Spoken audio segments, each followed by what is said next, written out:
¿Qué es lo que está ocurriendo en el caso de Heiner Alvarado? Pues para hablar al respecto vamos a entrevistar a su abogado, Humberto Abanto, quien ya está con nosotros. Doctor Abanto, por favor, adelante. ¿Qué tal, Humberto? ¿Qué tal? Adelante, maestro. Después de tiempo. Después de tiempo. Doctor, a ver, lo he escuchado en sendas entrevistas esta semana, pero cuénteme un poquito para, digamos, ¿no?, contextualizar a la gente. ¿Cómo así llega Heiner Alvarado al gobierno de Pedro Castillo? ¿Cómo así llega? Lo ha contado, lo convocó Abel Cabrera, lo llevó a Zarratea, se entrevistó con Castillo antes de 28 de julio. Castillo le dijo que le dio su aprobación y lo designó ministro y juramentó el 28 de julio. Ok, y Cabrera, digamos, el vínculo que tenía con el presidente Castillo venía justamente de Chota, de Cajamarca, de la campaña y todo eso. Sí, venía de la campaña, hasta ese momento. El vínculo de Heiner Alvarado con Salatiel Marrufo. A ver, Heiner Alvarado llega a ser ministro, no tiene equipo, es una persona que viene de Chachapoyas, y Abel Cabrera le recomienda a Salatiel Marrufo. Él acepta la recomendación. Eso es así de sencillo, en corto. ¿Y hizo algún cargo? O sea, por lo que me cuenta, claro, usted me pinta, viene de provincia, Salatiel Marrufo también venía de provincia, también venía de Chiclayo. Es más, todo el entorno presidencial venía de Cajamarca. Sí, claro. Pero no conocí entonces a ninguna persona, ningún nombramiento que haya hecho Heiner Alvarado vino de su propia cosecha. No, cuidado, vamos por partes. No solamente eso, sino que Heiner Alvarado se queda con los viceministros de Sagasti. Heiner Alvarado, el secretario general, es un empleado de carrera del Ministerio de Vivienda. Entonces, digamos, ese esquema de que había un copamiento tampoco es tan cierto. ¿Por qué acepta entonces el cargo? ¿Le gustaba el poder, tener el poder, aceptar? Le proponen ser ministro, es un ingeniero civil, ha tenido función pública, acepta la propuesta. Y acepta también todos los, digamos, los consejos o, digamos, los nombramientos que le planteaba, en este caso Cabrera, en este caso quizá el presidente Castillo. No, le presenta solamente Cabrera. O sea, en este caso fue solamente Cabrera. Y se restringe exclusivamente a Salatiel Marrufo. No hay otra recomendación del señor Cabrera. No cambió nadie más el señor Heiner Alvarado durante su cargo. Ahí, solamente tiempo después, cambia a la viceministra de Vivienda e ingresa Rodolfo Santamaría, creo que es un hombre que tiene experiencia en el sector, que inclusive había estado en Mi Vivienda antes. Y le hago las preguntas porque, claro, sí finalmente decide cambiar a, por ejemplo, no directores en el Fondo Mi Vivienda, y usted me dirá, efectivamente, los cargos, los nombramientos los hace FONAFE, pero con una recomendación del Ministerio de Vivienda. Entonces, sí, eso sí decide finalmente cambiar. Es decir, Heiner Alvarado, siempre que le pedían algo solícito, no respondía a lo que lo pedían. No están así como solícito, sino que le dicen que hay que cambiar directores. Le presentan una terna. Esta terna pasa el control de FONAFE. Y pasa la votación de la Junta de Accionistas de ¿Quién FONAFE. se lo recomienda, doctor? Salatiel Marrufo. Ok. Sí. Era su jefe de gabinete de asesores. Además, una cosa importante que Heiner Alvarado me dice, a mí no me consta, es que él se dedicó a trabajar en el sector de tal manera que puede ofrecer como resultado 98% de ejecución presupuestal. Entonces, hay temas que obviamente puede haber dejado en manos del jefe de gabinete de asesores. A mí no me parece irrazonable. ¿Por qué caso está detenido, un poquito no, para aclarar a los televidentes? ¿Por qué caso es que está en prisión el exministro Heiner Alvarado, doctor? El decreto de urgencia 102-2021, que es un caso muy curioso, porque es el único ministro que está preso por ese decreto de urgencia, que tiene 106 proyectos en el cual hay 3 anomalías. Pero se supone que él es el único que ha orquestado la producción de un decreto de urgencia, el desvío de las cosas en municipalidades que no están bajo el control del Ministerio de Vivienda, y ahí está, con una resolución que además, estoy seguro, va a ser corregida por el Tribunal Constitucional porque viola el precedente Yoshiyama establecido por este mismo órgano.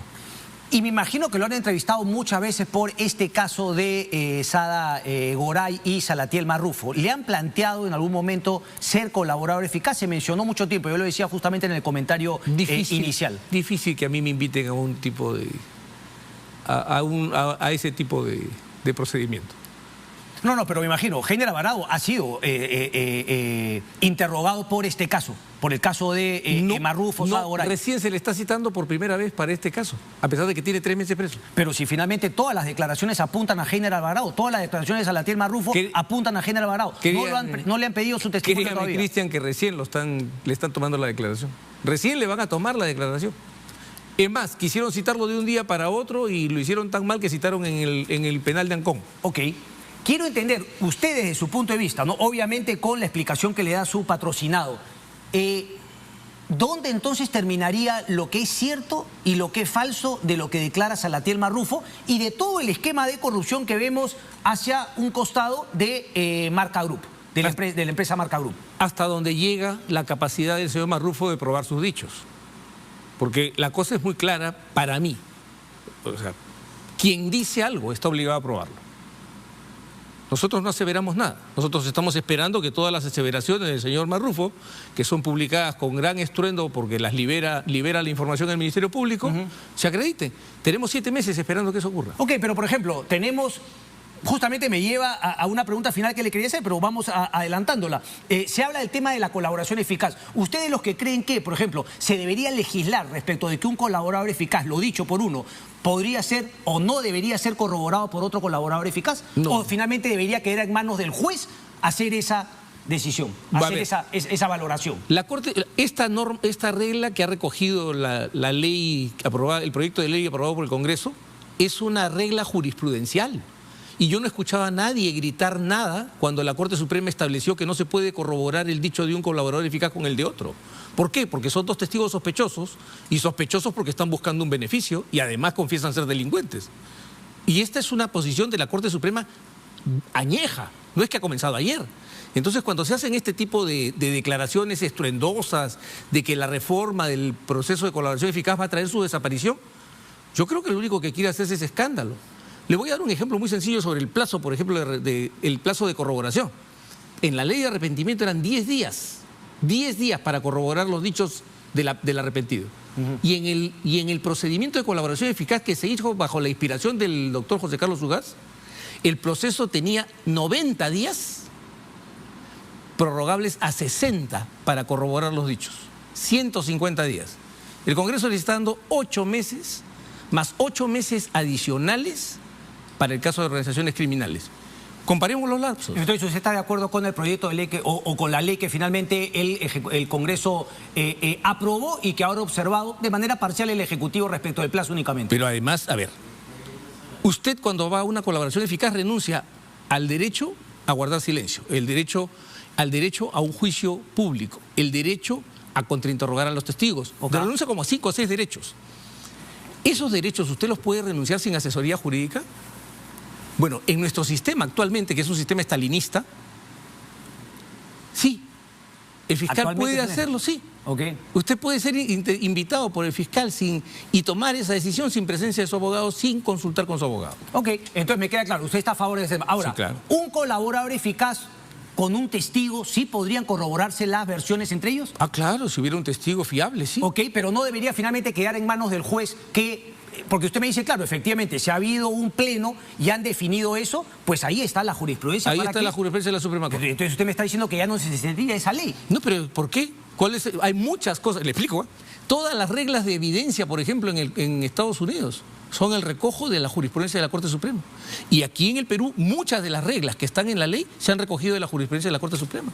¿Cuál es el problema de recogerlo? ¿Por qué se asustan? ¿Por qué tanto manoteo, como dirían los muchachos? Pero ¿para qué ponerlo en la ley si es que finalmente ya la propia Corte Suprema había definido como un tema interno que 2 colaboradores eficaces no pueden corroborar sus dichos entre ellos? Para darle firmeza, la firmeza de la ley. Ok, pero entonces, tenemos a Sada Goray que efectivamente declara haberle dado dinero y Salatiel Marrufo que declara haber recibido dinero. Así es. ¿Eso a usted le queda claro que es cierto o también bajo esta premisa no son corroborables esas 2? No, pero es que hay un problema. La señora Goray ha acompañado la información económica de las entregas. Ok.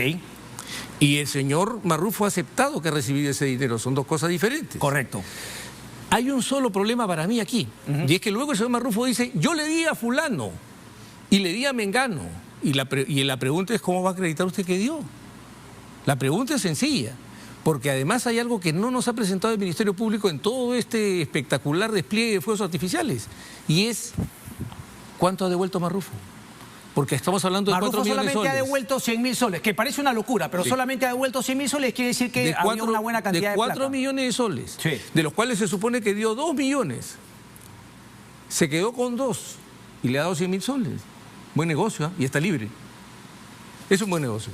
No, me queda claro que finalmente eso es una de las grandes debilidades que tiene el Ministerio Público, pero eso, digamos, no quita que la declaración de Salatiel Marrufo efectivamente se queda con la plata, pero usted me está diciendo que le permiten quedarse con esa plata o nadie le pregunta con esa plata a cambio de que haya inclinado su testimonio hacia Heiner Alvarado y al presidente. No, lo que yo estoy diciendo es dónde está el dinero. Ok. ¿Dónde está el dinero? La pregunta es muy sencilla, ¿dónde está el dinero? Bueno, lo habrá gastado. Dice que se gastó Tendrá que 300.000 explicar. soles finalmente en las remodelaciones de la casa que supuestamente, según Marrufo, era también propiedad de Heiner Alvarado. Sigue faltando 1.700.000. Bueno, 1.600.000 porque ha dado 100.000. Ok, quiero preguntarle entonces, digamos, ¿qué sí fue lo que hizo que de alguna manera favoreció, desde su punto de vista, sin conciencia de parte de su patrocinado Heiner Alvarado para los beneficios de Marca Group? Por ejemplo, los cambios en el directorio del Fondo Mi Vivienda. ¿Quién se los pide? Sin ¿Se los pide ninguna el duda, presidente? se los pide Salatiel Marrufo. O sea, él acepta la propuesta, la presenta, pero ojo, ni Mirta Vázquez, ni el ministro Franque, ni ninguno de los otros miembros del directorio o de la Junta de Accionistas de FONAFE ha dicho que Alvarado haya adelantado alguna gestión especial para esos nombramientos. O sea, ahí está, que vaya, que siga su curso regular. Hay el pronunciamiento. Pregúntale a Lorena Macías, era la jefa de FONAFE. Sí, Lorena Macías era la jefa de FONAFE. Pero, digamos, nadie está cercano como el vínculo de Salatiel Marrufo con Heiner Alvarado. Sin Usted lo ninguna acaba de decir. duda. El asesor de Era el Heiner jefe de era gabinete de Salatiel asesores. Marrufo. No, sin ninguna duda, el jefe de gabinete de asesores. Está a su Entonces, que cargo. confiaba plenamente. A mí lo escuché en una entrevista de decir que, claro, su patrocinado reconoce responsabilidad política, Sin ninguna responsabilidad duda. administrativa. ¿Qué significa eso un poco? Es decir, fui negligente, No, se me pasaron las no, tortugas debí y ser- finalmente, pero no recibí ningún dinero. No, debí ser más desconfiado en todo caso, es lo que me dice. Debí ser más desconfiado, no, debí suponer que había acá algo. Debí suponer que había que algo y finalmente, claro, no lo suponió. Y ahora que él se encuentra con toda esta realidad, ¿qué es lo que le dice su patrocinador? Bueno, ya lo ha dicho, ¿no? Lo dijo además en un programa suyo que le ha costado una sanción en el INPE. Me hubiera quedado en Chachapoyas. Esa es la pregunta, ¿no? ¿Por qué aceptó finalmente y por qué, digamos, no esa facilidad que Nenil Cabrera le haya recomendado? No fue Nenil Cabrera. Primero no, fue Abel Cabrera. Abel No, Cabrera, no, que lo haya traído, y que después además no solamente haya aceptado, sino que también le haya dicho, bueno, tienes que aceptar, pero finalmente el asesor que te recomendamos. No, le propuso, no es que tienes que ir a la condición, no hubo una condición en esos términos. Le propuso, oye, ¿qué te parece fulano como asesor? Ok, hábleme entonces del Fondo Mi Vivienda. ¿Qué fue lo que hizo exactamente Heiner Alvarado? Firmar la propuesta. Salatiel Marrufo le dice, estas son las dos personas. Estas son, y además trae el currículum. Perfecto, pues chequéalo con Mi Vivienda, con FONAFE. Correcto. Y FONAFE lo aprueba. Y la falta de curiosidad, vamos a decirlo no de manera diplomática, la falta de curiosidad de su patrocinado de preguntarle, oye, ¿y qué fue lo que conversaste con Mauricio Fernandini, que me llamó por teléfono y que quería reunirse contigo, reúnete con él? Ya nunca preguntó eso. No, porque no le dijeron que hubiera algo importante y él sintió que estaban tratando de buscarle una reunión a la Prepo. Él buscó... Por eso es que lo mandó. O sea, tengo un tema importante, ministro. Vaya usted, hable con mi asesor. Terminó el asunto. Y después ya no le preguntó de qué va este Porque tema. no le dijo, o sea, si no le reportan un tema importante. Ok. Hay otro tema también, el tema de la Superintendencia de Bienes Nacionales. Superintendencia de Bienes Nacionales, Sí, claro. ¿no? Dice que efectivamente... tengo conocimiento que se dio la designación de Cintia Rudas Murga como superintendente de la SBN. ¿Tenía contacto Heiner Alvarado con, por ejemplo, Alejandro Sánchez Sánchez? Aquí queda claro que Abel Cabrera Fernández, quien no lo recomendó, sí había estado en la Casa Zarratea y también, según la Fiscalía, estuvo detrás del nombramiento de esta persona en la SBN. ¿Cuál fue el grado? ¿Cuál fue el grado un poco de conocimiento de Heiner Alvarado de lo que se cocinaba en la SBN? Lo que a mí me ha dicho es que no conocía el tema de lo que estaba pasando en el SBN. Esa es su versión. Entonces lo que yo estoy esperando es una versión que demuestre que él tenía algún conocimiento, alguna intervención directa. Correcto, pero entonces nuevamente alguien le recomendó, vamos a poner esta persona y él finalmente firmó. Sí, claro. Ok. Luego tenemos el préstamo, ¿no? Préstamo que tenía Heiner Alvarado y que finalmente Salatiel Marrufo Eso me gusta porque acaba de haber un cambio interesante y se lo voy a contar. Cuéntemelo. A ver. Este señor Henry García, este doctor Henry García le recuerda la deuda a Heiner Alvarado. Y le dice, bueno, si no me pagas voy a ir a los medios. Correcto. Él quiere evitar un escándalo, comenta con Marrufo y Marrufo le dice, pero yo te ayudo, yo te presto el dinero. Ok. Hay un tema muy interesante acá que lo he subrayado varias veces y voy a subrayarlo de nuevo. Hasta donde se sabía, hasta que yo declaré esta semana, ¿no? La señora Goray solamente le había entregado soles a Salatiel Marrufo. Sí. Y la deuda con el señor García eran 70.000 soles. Sí. Pero como usted sabrá, le pagaron $17.000. ¿De dónde salieron los dólares? ¿Para qué cambio dólares para pagar soles? O sea, tengo soles para cambiarlos en dólares, para pagar una deuda en soles y terminar además siendo insultado por el acreedor porque no daba el cambio completo. Ya, pero ¿usted cree que ese término, digamos, de que haya recibido soles y no haya finalmente, ¿no? Y que haya cambiado en dólares? Marca una incoherencia, pero además surge algo más. En estos días acabo de enterarme de que el señor Marrufo recuerda haber recibido $22.000, además aparte de los varios millones de soles. Acaba de recordar $22.000. Sí, pero mi punto es decir, porque no se pagó en la misma moneda ese dinero, o sea, no hay la posibilidad de que el señor Salatiel Marrufo, como hacía mucha gente en ese momento, que el dólar se iba a la baja constantemente por la falta de predictibilidad económica, haya cambiado sus soles a dólares. Pero ¿para qué cambio? O sea, si yo tenía 100.000 soles después para darle al presidente... Los tenía en su caja ahí, claro. Justo 100.000 soles. Sí, pero eso sí los podría haber finalmente recibido. ¿Por qué mejor no me cuenta por qué Heiner Alvarado acepta que el señor Marrufo le preste dinero y de dónde saca Marrufo el dinero? Porque Marrufo ha sido aportante a la campaña. Marrufo le dice, yo tengo plata, yo te presto. Es su jefe. ¿Cómo no? Me lo cuenta con una normalidad. O sea, la persona que es ministro le pide finalmente a su asesor que le pide. Cuidado, su asesor le ofrece. Le ofrece. Más razón para dudar. ¿Y de dónde sacas plata? Yo no sé. ¿Le ha pagado Heiner Alvarado esa deuda? Pero si no ha llegado al tema, no ha llegado al pago. ¿Cómo no ha llegado al pago, perdón? O sea, no ha habido pago. No alcanzó a devolverle el dinero. ¿Quién? ¿Heiner? A Marrufo. Ok, o sea, le prestó la plata, pero no se la ha devuelto. No alcanzó a devolver. ¿Y de dónde creyó Heiner Alvarado que iba a conseguir el señor Marrufo? Digamos, tenía negocios, tenía dinero, tenía plata. Le dice, yo tengo plata, y Marrufo ha sido aportante a la campaña. Cuidado, o sea, no es que Marrufo es un jalador de combi al que trajo Abel Cabrera y lo puso en el Ministerio de Vivienda.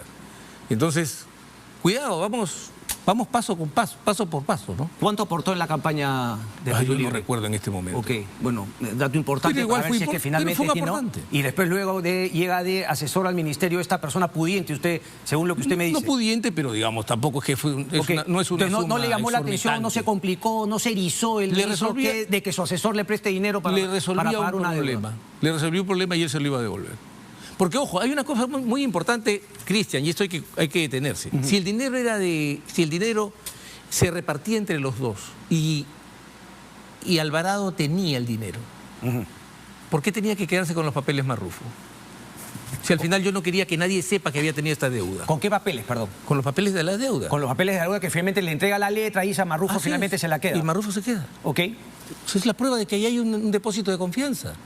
¿Un depósito de confianza entre Marrufo y Heiner? Claro. Pero si nadie duda de ese depósito de confianza, usted me dice que la confianza llegaba para algunas cosas, pero no llegaba para la corrupción que ha confesado el señor Salatiel Marrufo. Pero, perdón, eso es lo que me llama la atención de su usted defensa, está confundiendo la confianza con la complicidad, que son dos cosas distintas. Bueno. El que quiere confundir las cosas es usted, no yo. Bueno, muy convenientemente. Cuando ese tema es un tema de confianza y cuando está la corrupción, no es un tema de que no confunda confianza con corrupción. ¿Quién ha dicho que la confianza y la corrupción son lo mismo? ¿De dónde sale eso? No vamos a poder tratarnos con confianza porque seríamos los dos. Por favor, si estoy viendo yo que una persona está declarando todo esto y ahora usted me dice, no tenía por qué saber, pero sin embargo le prestó dinero y nunca le preguntó de dónde salía justamente ese dinero, porque yo digo, si soy asesor y soy ministro, le digo, oye, pero tú no estarás haciendo palomilladas en el Ministerio de Vivienda. Pero yo le he explicado claramente, él le dijo, yo tengo dinero, no te preocupes, yo te presto. Además, esto pasa comenzando la gestión. Eso no pasa en otro momento. Explíqueme, y aquí te voy justamente para que usted la aclare, porque también fue una palomeada de la Fiscalía que en nada ayuda efectivamente a la labor de la Fiscalía. La foto no es en casa claramente de no solo eso. Mauricio Fernandini. No solo eso. La foto no es encontrada en la casa de don Mauricio Fernandini. Ok, la foto está en un celular. En un celular y sabían quién la había Fernandini. Y sabían quién la había enviado. ¿Quién la había enviado? Polo Campos, cuñado de Salatín Marrufo. Entonces, ¿y dónde fue esa fotografía? En la casa de Salatín Marrufo en Chiclayo, que era el cumpleaños de Salatín Marrufo. Y así lo invitó a Heiner Alvarado, asistió Heiner. Pero presentarlo así, presentarlo en un requerimiento de prisión preventiva, presentarlo en una disposición de formalización, presentarlo a los medios para obtener 2 portadas en 2 medios distintos. Yo no voy a defender el trabajo de la Fiscalía. Pero aquí lo que queda claro es que ellos harán una cosa, pero las pruebas también son contundentes respecto de la posible vinculación. Para ellos, lo que hay son indicios, o sea, hay dichos, ni siquiera hay indicios. ¿Qué están los dichos del señor Marrufo? Ok. Aparte, repito, como siempre digo, aparte del vaho que sale de la boca del señor Marrufo, ¿qué más ha visto usted?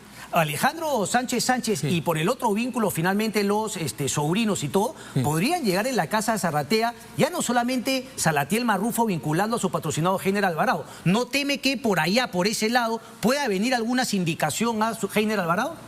A mí me ha dicho que él no ha vuelto a Zarratea y que no se ha reunido con ellos. Ok. Vayamos entonces ahora a la única, o digamos, el tema más cercano a lo que Marrufo estuvo de Heiner Alvarado y del presidente Pedro Castillo. Heiner Alvarado le ha confirmado esa famosa reunión en el Ministerio de Vivienda en la que, según Marrufo, le dio una bolsa con dinero al presidente Castillo y que se le entregó a quien acompañaba al presidente Castillo. No, o sea, me ha dicho que no, y en segundo lugar la versión es muy curiosa, ¿no? ¿Por qué? Porque primero la visita del señor Castillo es una visita, como gustan decir los militares, inopinada. O sea, no está anunciada la visita. Cuando llega Castillo, Heiner recuerda que le están debiendo 50.000 soles. Ese es el relato de Marrufo, que le están debiendo 50.000 soles, que no le han dado lo de ese mes. Entonces le dice, ¿qué te parece si le damos 2 meses? Y entonces Marrufo, que no estaba preparado porque nadie le había advertido que esto podía ocurrir, revisa su cajón y encuentra justo 100.000 soles. Pero exactamente 100.000 soles. Pero más interesante aún, tenía una bolsa de regalo en la que cabían exactamente los 100.000 soles. Perdón, doctor, ¿de dónde me saca ese relato? Porque el relato en verdad, el de Marrufo, es que efectivamente Pedro Castillo estaba molesto porque le debían dinero y el presidente dice, voy a ir al Ministerio de Vivienda a recoger este dinero. Él no puede decir eso. El relato es distinto. Hay una visita del presidente y cuando el presidente llega, cuando el presidente está llegando, Heiner Alvarado le dice, ese es el relato que está en la declaración de Marrufo, revíselo. Que dice que llegó y que... Porque hay que darle. Entonces yo reviso y tenía 100.000 soles. Justo tenía 100.000 soles. Pero además no solo tenía 100.000 soles, sino que previsor él tenía bolsa de todos los tamaños y tenía una bolsa que justo cabían los 100.000 soles. Una bolsa de regalo en la que cabían los 100.000 soles. Ok, pero a usted le queda claro que estuvo el presidente ese día. Y que fue finalmente con una persona y que su nombre no fue tomado abajo, sino que fue en un parte de incidencias. Por favor, Cristian, usted y yo sabemos. No podemos engañar aquí. ¿Qué? El desplazamiento del presidente de la República es imposible que no se note. Se registra en todas partes. Así que ese cuento de la Fiscalía que quisieron ocultar el movimiento del presidente es como que me digan que estaba corriendo un mamut por la Plaza de Armas y nadie lo quería ver. Pero lo que queda claro es que la entrada al Ministerio de Vivienda no está registrada. Pero ese es un problema de seguridad. ¿Dónde está alguien que haya dicho me dieron la orden de no registrar? La llegada del presidente. Pero vamos, pues los hechos es que no está registrado. Pero ese es un problema, de seguridad. Usted dirá de quién es el problema. Claro. El tema es que sí está registrado en el piso donde estaba. Pero no solamente eso, debe estar registrado el desplazamiento del presidente. O sea, el presidente no se mueve como nosotros nos movemos. Ok. El presidente genera todo un desplazamiento de seguridad. Ok. Tiene un resguardo que ya lo quisiera cualquiera de nosotros para un día de fiesta. Entonces, como ya nunca hemos visto, nadie ha visto jamás desplazarse al presidente. No entiendo cuál es el punto de lo que usted plantea. Lo único que estoy diciendo yo es que efectivamente lo dicho por Marrufo tiene un correlato con que el presidente estuvo presente ese día. Pero yo agarro pero perdón, es un relato retrospectivo. Yo agarro y estoy tratando de armar mi historia y digo, también hubo esta visita. Ya, yo le di. Y justo yo tenía lo que no esperaba que me pidiera. Ok, ahora se tiene que preguntar obviamente a la persona que, según Marrufo, habría recibido el dinero en esa bolsa. ¿Qué le pregunto? No, que está finalmente, creo que era un edecán que acompañó al presidente de la República en ese momento. Pero es factible, estuvo ahí en todo caso el porque además se supone, imagínense, pues una bolsa de regalo que está abierta con 100.000 soles, el tipo tiene que haber visto los billetes. No sin ninguna duda. necesariamente, puede ser una bolsa, puede ser No, es una bolsa de regalo, puede su ser una versión. bolsa, Ojo, puede que ser la una primera bolsa cerrada, declaración ¿qué tanto? fue en un sobre Manila. Pero tiene los sobres Manila, tiene la bolsa, tiene el maletín mostaza, etcétera, etcétera. Yo no entiendo qué es lo que me plantea. Que primero había un sobre Manila y después hay una bolsa de regalo. Finalmente él Y en la tiene el bolsa de dinero en regalo alguna medida, saca la bolsa, lo pone en una bolsa y se la da Pero al el dinero presidente. estaba en el Hotel El Marqués, ahora resulta que estaba en su oficina. Parece que también tenía el hombre llevar plata porque tenía efectivo. Usted me lo acaba de decir, ¿no? Que eran 4 millones que había recibido. Parece que el hombre tenía dinero y lo llevaba. Se frotaba. Ahora, ¿usted cree como que Pedro Macpato Castillo se frotaba sí es para corrupto? recuperar el aliento. ¿Usted cree que Pedro Castillo es corrupto y que recibió dinero? Porque, claro, usted me dice, Heiner Alvarado no tiene nada que ver, pero uno piensa y dice, bueno, había $20.000 en la oficina de Bruno Pacheco, lo tenemos a Heiner Alvarado por un tema de decreto de urgencia, tenemos los casos de Nenil Medina, el otro alcalde, etcétera, que el caso de los primos, de los sobrinos del presidente Pedro Castillo, los hermanos. Entonces, la pregunta es esa, ¿usted cree que había una organización criminal enquistada en Palacio de Gobierno?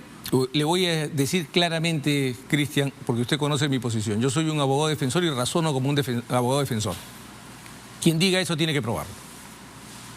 ¿A qué punto hemos llegado, doctor? Entonces, usted finalmente no cree... No es que no crea, cuidado. Es que ustedes creen que el tema de la inocencia o la culpabilidad es un tema de fe. No es un tema de fe. Sí, pero doctor, es un tema empírico, hay que demostrarlo. Pero hemos conversado... Yo soy enemigo del gobierno de Castillo, obviamente. Que no tengo fe en su inocencia, también. Pero las reglas no pueden hacerse al revés. La gente no debe ser condenada por las creencias de las personas. Lo que yo voy a exigir siempre, y me han escuchado eso cada vez que me han entrevistado, es evidencia. No gas, no aire, no palabras. Sí, pero evidencia. Pero son los indicios justamente. Si hablamos de una organización criminal enquistada en Marca Group, Mauricio Fernandini, Pilar Tijero, Sada Oray, y hablamos de una organización criminal, su patrocinado está en el medio. En el Perú se malversa el concepto de organización criminal. Se exagera. Mientras en Colombia, en los últimos 6 años, se han desactivado 9 o 10 o 15 a lo mucho organizaciones criminales, aquí se desactivan cientos. Y eso le tiene que dar una idea de cómo se abarata el concepto de organización criminal en el Perú. Me tengo que ir, doctor Abanto. Siempre es un placer conversar con usted, pero yo tengo una pregunta final. Con usted, como abogado de Heiner Alvarado, nunca vamos a cambiar o nunca vamos a ver al señor Alvarado cambiar de posición y decir, bueno, ahora sí quiero ser colaborador eficaz y voy a echar con pruebas y documentos al señor Pedro Castillo.